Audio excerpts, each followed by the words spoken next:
चलो आज हम 10th क्लास के लिए फिजिक्स चैप्टर का फर्स्ट चैप्टर प्रकाश का परिवर्तन पढ़ना है। उसमें उसमें था सिद्ध करने की आवर्धन सूत्र।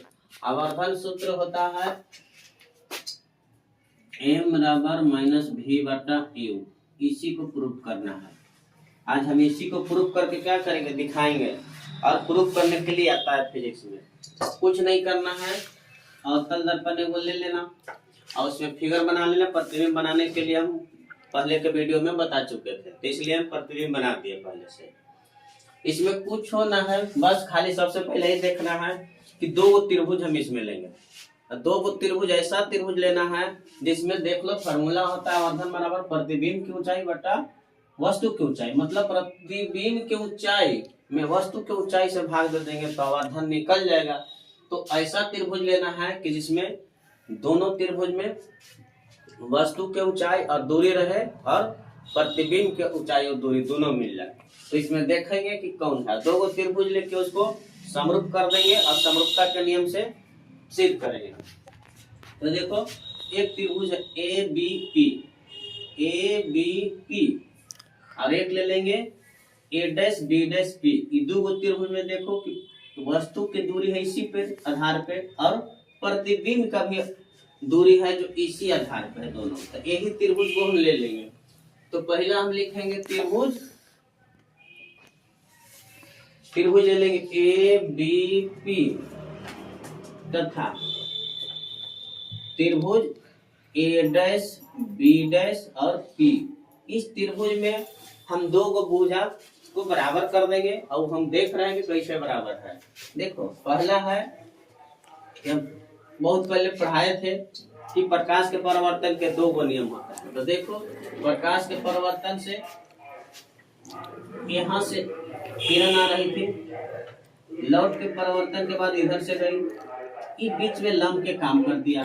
तो ये हो गया आपतन कोण और ये हो गया परावर्तन कोण। तो जितना आपतन कोण रहेगा उतना ही कितना परावर्तन कोण भी उतना ही रहेगा। तो परावर्तन के नियम से कोण बराबर हो गया। तो कौन लिख देंगे हम, तब लिख देंगे ए पी बी बराबर कौन लिखेंगे, कुछ लिख देंगे कौन परावर्तन वाला ई कौन है, कौन पी है। तो लिखेंगे ए डैश पी बी डैश। ये बराबर है कैसे, तो परावर्तन के नियम से। परावर्तन के नियम से एक बराबर हो गया कौन। ठीक है। अब देख रहे हैं कि देखो ई जो है 90 डिग्री है, इसका भी कितना है 90 डिग्री है। तो बस दो को भुजा बराबर कर लेंगे, तीसरा ऑटोमेटिक बराबर होता है। तो लिखेंगे हम क्या लिखेंगे, कोण ए बराबर है 90 डिग्री है, इसमें ए डैश 90 डिग्री है। तो लिखेंगे हम बी ए पी बराबर है, थोड़ा सा नीचे लिख दिए वहां पर, ए कौन है बी ए पी बराबर हो जाएगा कोण ए डैश है 90 डिग्री। तो कुछ लिखेंगे बी डैश ए डैश और पी। इस त्रिभुज में 90 डिग्री है, इस त्रिभुज में ई 90 डिग्री है। तो ये बराबर कैसे होगा, हम लिख देंगे 90 डिग्री से। बस दो को बराबर हो गया। तो हम अब देख लिए कि दो को बराबर भुजा हो गया तो ये समरूप हो गया, तीसरा ऑटोमेटिक बराबर हो जाएगा। तो हम लिख देंगे कि त्रिभुज ए बी पी समरूप है किसका, ए डैश बी डैश पी का।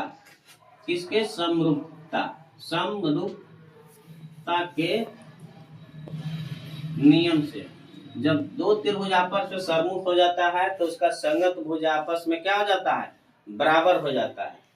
तो संगत भुजा जब बराबर होता है तो आधार बटा आधार हो जाता है, लंब बटा लंब हो जाता है। इसमें हम कर्ण नहीं लेंगे, क्योंकि तीन भुजा होता है, लेकिन कर्ण से हमको कोई मतलब नहीं है, इसलिए आधार से मतलब है और लंब से मतलब है।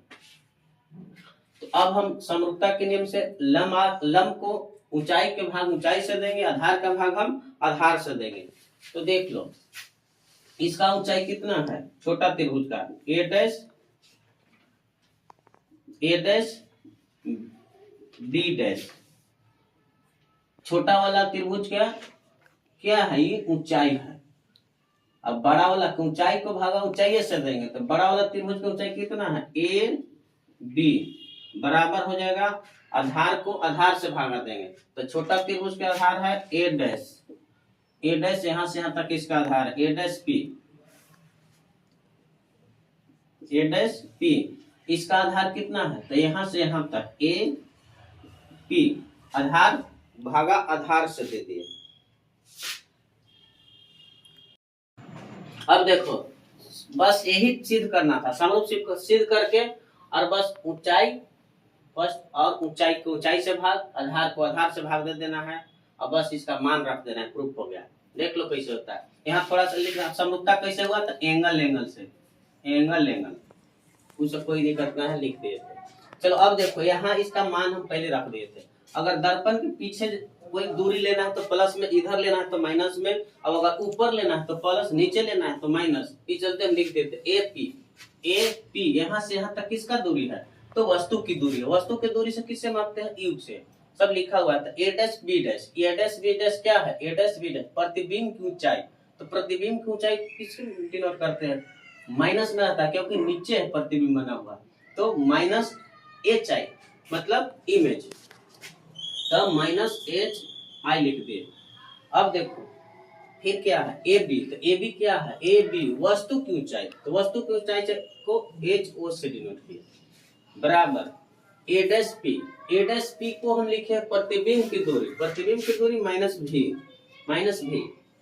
अब देखो नीचे क्या था एपी क्या, एपी वस्तु की दूरी, तो वस्तु की दूरी को माइनस यू से, ये माइनस और माइनस खत्म हो गया। अब क्या लिखेंगे, तो इसको लिख देंगे, यहाँ पे लिख देते हैं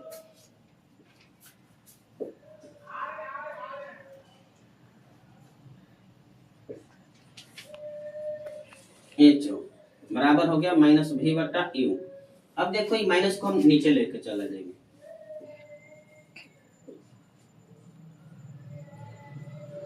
नीचे जाएगा तो फिर ऊपर में ही आ जाएगा, तो इसलिए माइनस भी बाय यू हो गया। अब देखो एच आई मतलब प्रतिबिंब की ऊंचाई बटा वस्तु की ऊंचाई, तो प्रतिबिंब की ऊंचाई बटा वस्तु की ऊंचाई को आवर्धन बोलते हैं, आवर्धन को हम एम से डिनोट करते हैं, तो यहाँ पे लिख देंगे हम एम